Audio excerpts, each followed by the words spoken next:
¿Qué tal, amigos? ¿Cómo están? Pues aquí vamos con otra lectura del Cuarto Camino, de este libro de Maurice Nicoll, sobre las enseñanzas psicológicas de Gottlieb y Ouspensky. Nos quedamos en la página 90, el trabajo equivocado de los centros.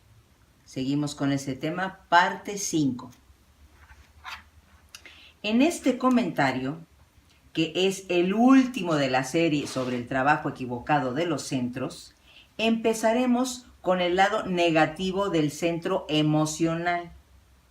Pero haré una larga digresión sobre el tema de las emociones negativas mismas. Se dijo en el último comentario que el centro intelectual tiene naturalmente una parte negativa. Pero no ocurre lo mismo con el centro emocional. La parte negativa del centro emocional es la sede de las emociones negativas. Vuelvo a repetir. La parte negativa del centro emocional es la sede de las emociones negativas, pero naturalmente no existe tal parte en el centro. Se la adquiere.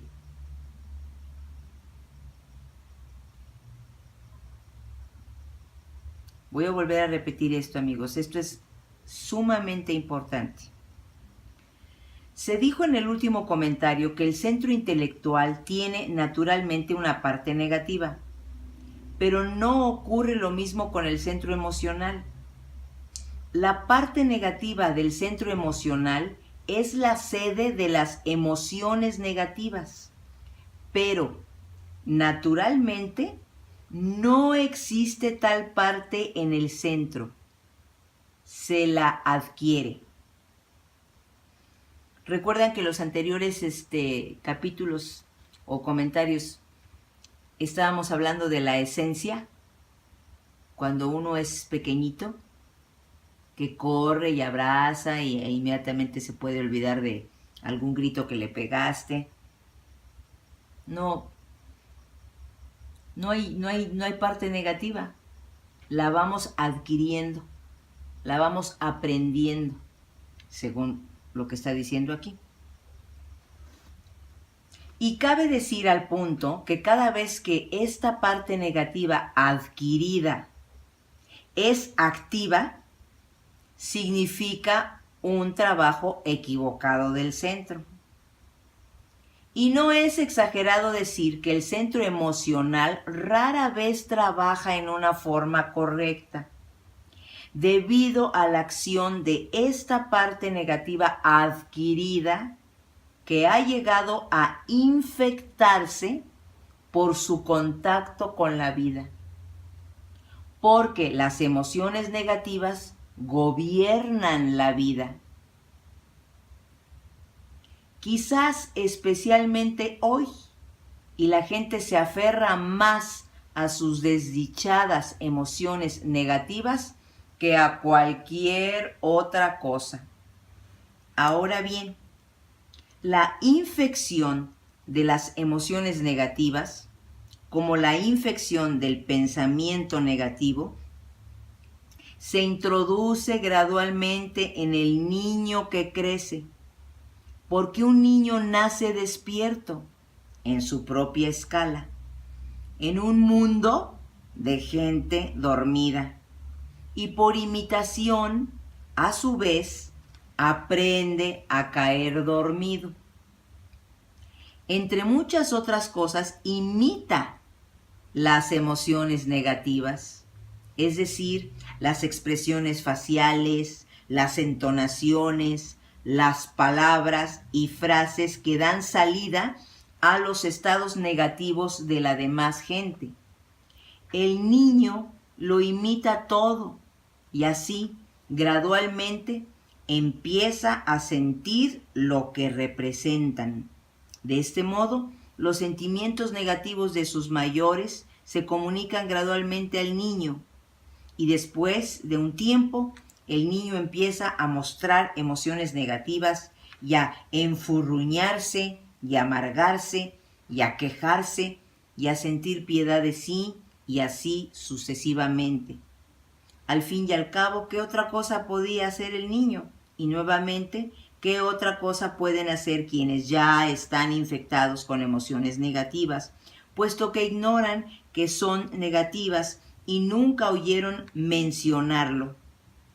Y por regla general, si lo han oído, ¿están seguros de no ser negativos? Así ven ustedes lo difícil que es cambiar esta siempre repetida, siempre recurrente cadena de causa y efecto. Esta continua e inevitable infección y reinfección que es peor que cualquier otra infección física o moral. ¿Quién la romperá? ¿O quién podrá romperla? La única cosa que puede romperla es que un hombre oiga, vea, comprenda y se dé cuenta cuáles son las emociones negativas y empiece consigo mismo.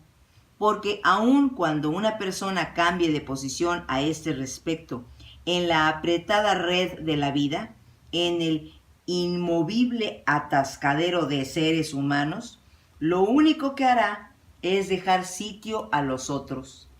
Pero esto solo tendrá lugar si trabaja genuinamente sobre sus emociones negativas desde la más honda, más interior, más individual percepción del verdadero horror e inutilidad de dichas emociones.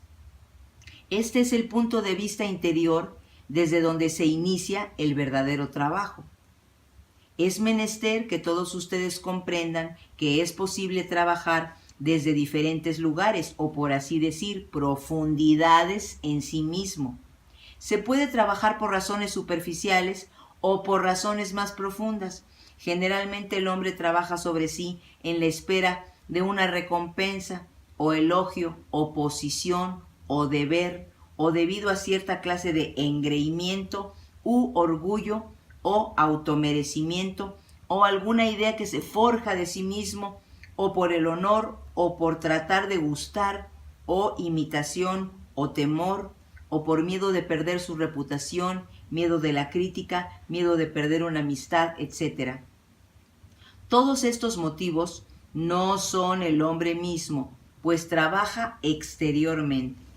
Esos motivos son una serie de sustitutos para el verdadero yo en el hombre. Yoes de sustitución, de los cuales algunos forman el mayordomo delegado. Y como dije, algunos son mejores y otros son peores. Algunos son útiles y otros son impedimentos, es decir, algunos son más internos y así están más cerca de la esencia o de la parte verdadera del hombre, y algunos son más externos y así están más cerca de la falsa personalidad o de la persona imaginaria que creemos ser y para quien gastamos tanta fuerza, pensamiento, tiempo y dinero para que siga andando en medio de nubes de emociones y roces negativos.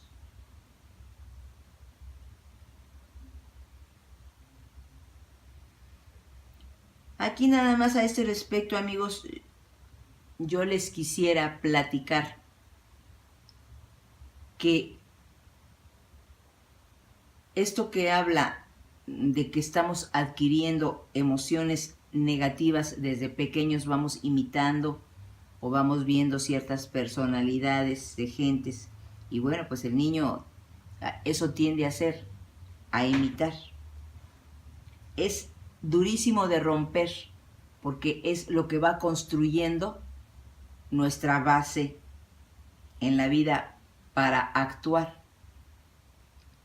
Entonces, por ejemplo, en mi caso, yo estaba llenísima de imaginación. Todavía sigo estando, sigo trabajando en ello, pero era tremendo.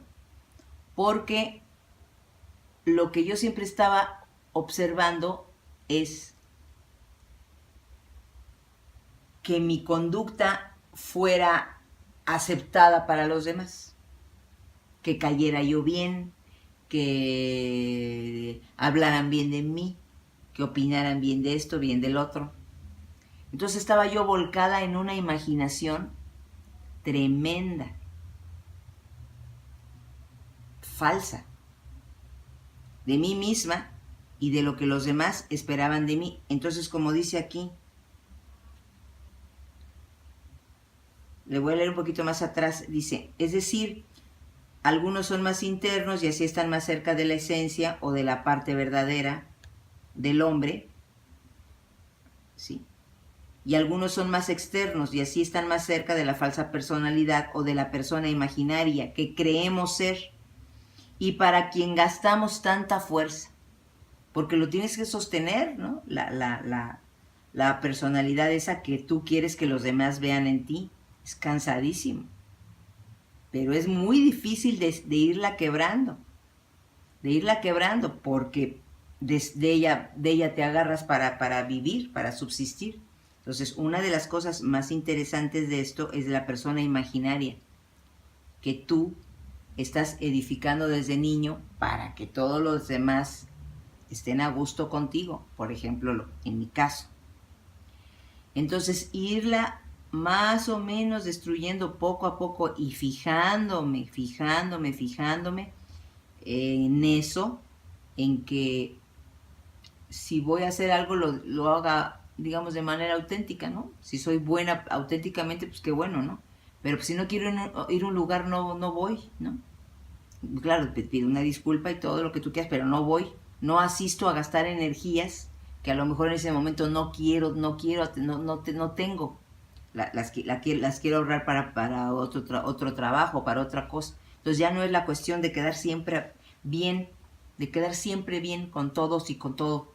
Es muy difícil porque esa es parte de la falsa personalidad que vamos adquiriendo desde pequeño y que de veras quita tantísima fuerza, porque lo tiene uno que sostener, es como un personaje de una obra de teatro que tuvieras que sostener en la vida real todo el tiempo, es cansadísimo.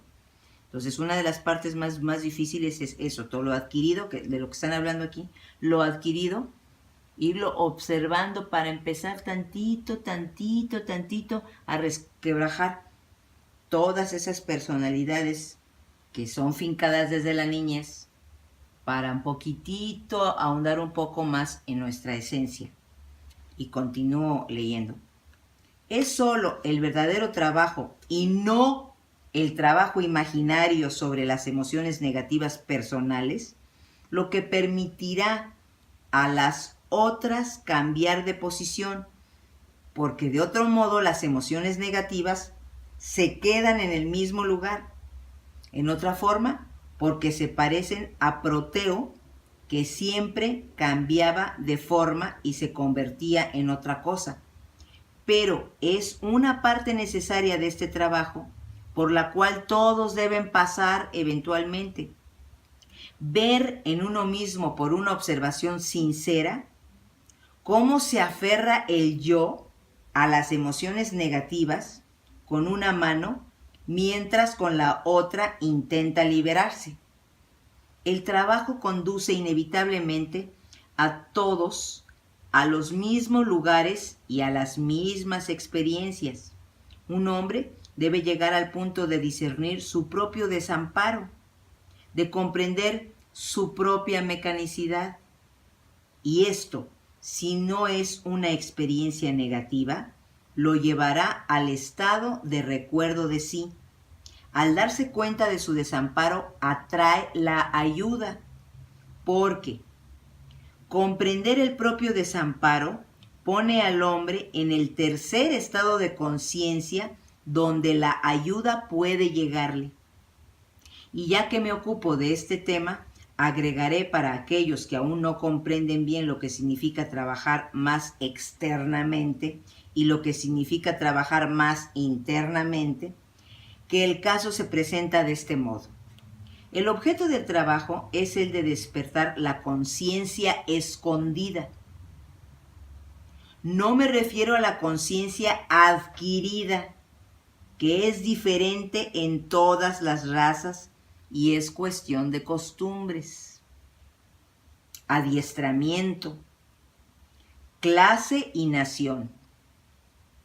La conciencia escondida es la misma en toda la gente, pero está oculta, es decir, fuera de su alcance. A menos que tengamos esta conciencia escondida en nosotros, el trabajo es inútil. Nada más que una nueva locura, una nueva moda, una nueva jerga. Ahora bien, si pudiéramos ponernos en contacto con esta conciencia escondida y verdadera, sabríamos instantáneamente que todos los estados negativos son equivocados y de hecho nos envenenan.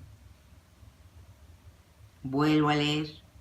Ahora bien, si pudiéramos ponernos en contacto con esta conciencia escondida y verdadera, sabríamos instantáneamente que todos los estados negativos son equivocados y de hecho nos envenenan. Es exactamente por el sabor interior, como es llamado en el trabajo, por lo que empezamos a comprenderlo. El sabor interior hace que un hombre se dé cuenta de cuándo es negativo. Entonces se inicia la lucha. Desea decir algo y no puede. Esto ocurre cuando el trabajo está obrando en él.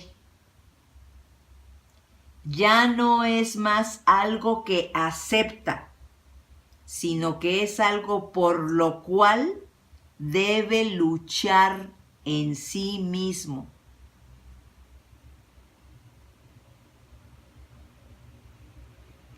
Luego empieza a ver que es preciso trabajar sobre sus emociones negativas más internamente. Y entonces la conciencia moral lo ayudará.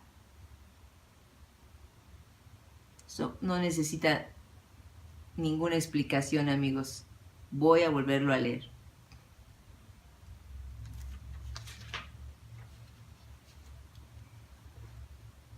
Es exactamente por el sabor interior, como es llamado en el trabajo, por lo que empezamos a comprenderlo, a comprender que los estados negativos son equivocados y que de hecho nos envenenan. El sabor interior hace que un hombre se dé cuenta de cuando es negativo. Hay algo que no se siente, algo te va diciendo que no está bien esa actitud, esa acción, esa palabra, ese pensamiento, esa emoción. Entonces se inicia la lucha. Desea decir algo y no puede. Esto es algo sensacional, amigos. Porque cuando empezamos a vislumbrar algo de lo que significa este trabajo y podemos en un momento dado sentir una cosa como que no está bien, y ahí vamos a reaccionar mecánicamente como siempre, y hay un vislumbre, hay un poquito de luz y no lo hacemos. Entonces empieza el cambio, porque ya estás empezando a luchar desde ese momento. Desde ese momento en el que tú te quedas callado, estás empezando a ganarle al mal, a la negatividad, al diablo, a los egos, a las falsas personalidades, al infierno, como tú lo quieras poner, al mal. Es el estado negativo. Como se vista, del color que se vista, lo vas a sentir un poquito. Y cuando vayas a lo mejor a querer decir algo y algo te haga sentir una luz eso no está bien, eso está agresivo, o eso es una mentira, o eso es una infamia, o ese es un abuso de poder, o esa es una grosería, o una falsa personalidad de que tú te quieres enaltecer con algo que ni es cierto. Algo te va a decir, ¿qué estás haciendo? ¿Qué estás haciendo otra vez? ¿Viviendo en la imaginación o llevándote por un estado negativo en contra de alguien? Algo te va a iluminar y entonces es cuando empieza el trabajo. Y entonces es cuando empezamos a ganar las pequeñas batallas. Uy, amigos, es una cosa maravillosa, nadie lo va a saber. Tú lo vas a saber. Entonces te acercas un poquito a lo que ellos llaman la ayuda de una conciencia superior. Ya te está llegando la ayuda. Ya te está llegando la ayuda. Porque ya va siendo un poquitito menos mecánico, un poquitito más cabal, un poquitito más equilibrado. Y ya no soltaste o la mentira, o la grosería, o el daño, o también la autocompasión. Ay, qué barbaridad, todo me sale mal, todo de lo que se vista la emoción negativa. Más adelante va a tratar esto que es maravilloso, cada una de las emociones, porque también el estar deprimido y el estarte compadeciendo no está bien. Tirarte a la depresión, mi vida, yo no valgo nada, mi vida es un asco, y llorar, no, tampoco, no. Te tiene que llegar una luz ahí de decir, no, ¿por qué estoy sufriendo? ¿Por qué estoy sufriendo así? ¿Por qué me estoy autodañando tanto? Hay una observación, el equilibrio, la paz. Se dice así, hay la paz. Uy, amigos, es tan difícil. La verdadera tranquilidad, el estado de solaz, esparcimiento, de tranquilidad, de apertura. Entonces, fíjate nada más qué maravilla. Entonces se inicia la lucha. Desea decir algo y no puede. Esto ocurre cuando el trabajo está obrando en él. Ya no es algo más que acepta, sino que es algo por lo cual debe luchar en sí mismo. Luego empieza a ver que es preciso trabajar sobre sus emociones negativas más internamente. Y entonces, la conciencia moral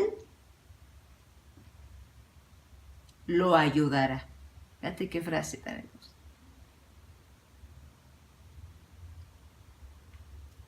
Simplemente, si pudiéramos subrayar esa frase y ponerla aquí, a ver, conciencia moral,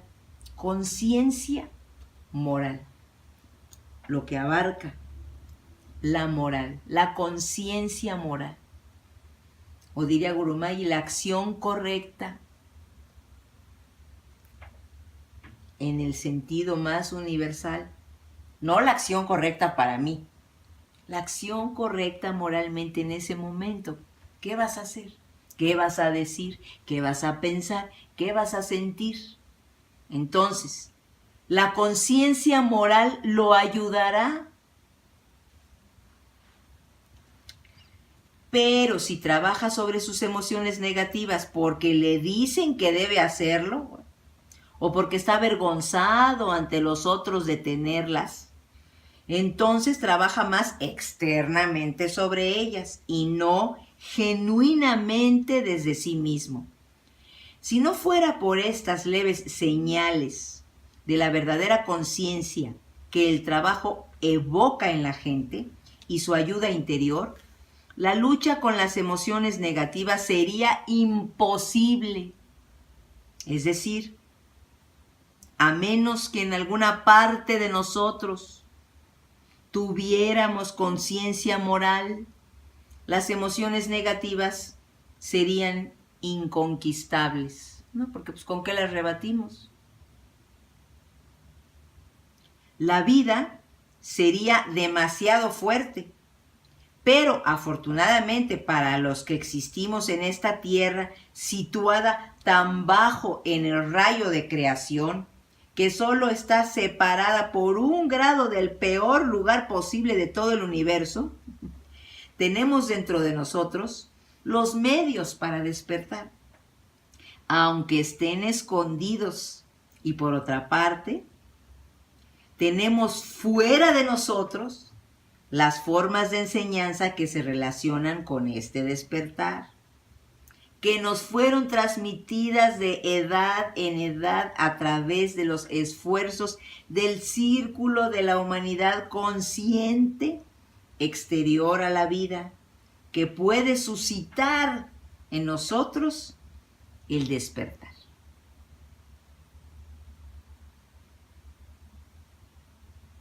Bien, amigos, yo creo que vamos a dejar este comentario hasta aquí y vamos a regresar en el próximo video a la página 92, donde se seguirá comentando con este pequeño diagrama o dibujo lo que estamos platicando aquí. El trabajo equivocado de los centros, parte 5. ¿Les parece bien? Muchas gracias, amigos. Que descansen. Les mando muchos saludos y hasta la próxima lectura.